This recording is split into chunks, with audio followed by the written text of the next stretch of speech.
Back when R12, R22, and R502 were the three main refrigerants used in the HVACR industry, only one set of gauges were needed.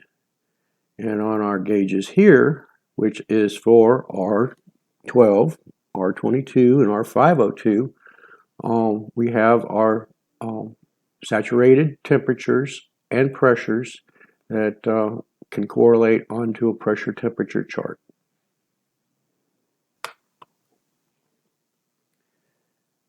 When using different refrigerants for different applications, we have to use the correct gauge for the refrigerant we are using.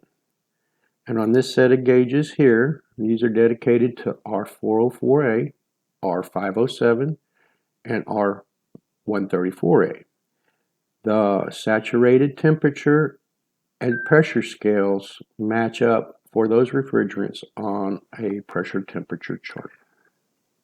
When R410A started to be used due to the EPA regulations and the manufacturers started switching their equipment over to it, these were the gauges that you could get at the time.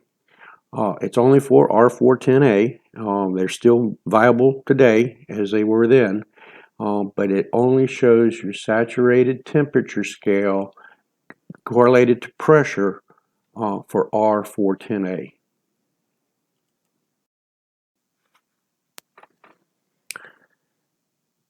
Over the years, gauges have gotten better for the normal residential and commercial refrigerants we are using at this time. This set of gauges here has your saturated temperatures and your pressures for the most commonly used refrigerants that we're using now for residential and small commercial, which is R22, R410A, and R404A.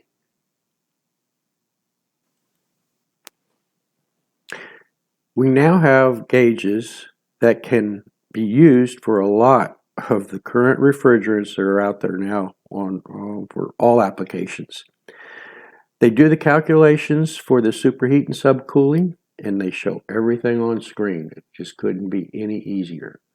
All you have to do is hook up your liquid line, your vapor line, your recovery tank, and your temperature clamps for your liquid line and your vapor line.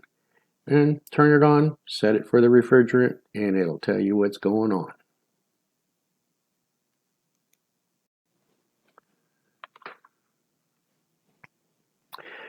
As we had talked about previously, here are a couple of examples of micron gauges for vacuum. The EPA regulations require us to draw at least a 500 micron vacuum on our systems. And as we talked about previously on our charts and everything, it shows that you're pretty much 99.9% in vacuum, so you're good to go.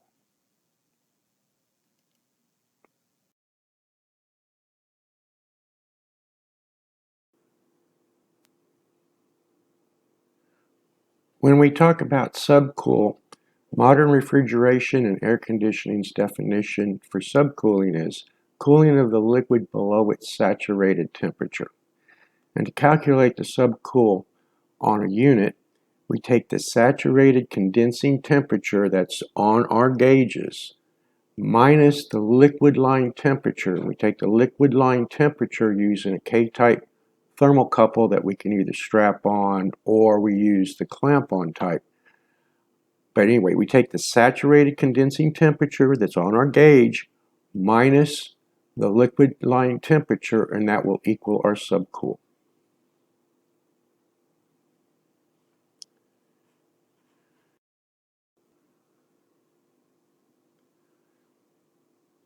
Right now we're going to talk about superheat. Modern refrigeration and air conditioning. That is the book that is normally used in a lot of your HVAC schools. Well, their definition of superheat is the temperature of vapor above the boiling temperature of its liquid at that pressure.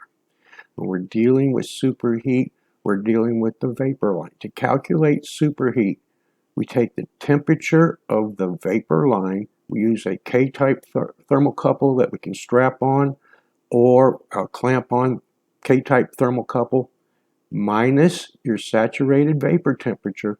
That is, the saturated vapor temperature is what's on your gauges. So you take your vapor line temperature minus your saturated vapor temperature, and that'll equal your superheat.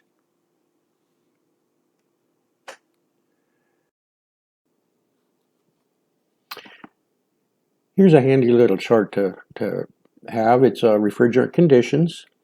It's got problems observed, overcharge, undercharge, liquid restriction, low CFM across the evaporator, low airflow across the condenser, low outdoor temperature. Thermal expansion bulb is loose on its mount. TXV, bad thermostatic element, lost its charge. So if you're looking at liquid pressure that's high, vapor pressure that's high, superheat that's low, subcooling low, and a high amp draw, you're probably overcharged. If you have a low liquid pressure, a low vapor pressure, a high superheat, a low subcooling, and a low amp draw, you're probably undercharged. This is a pretty good kind of a rule of thumb. You really need to know what your superheat and your subcooling is and set your units up accordingly.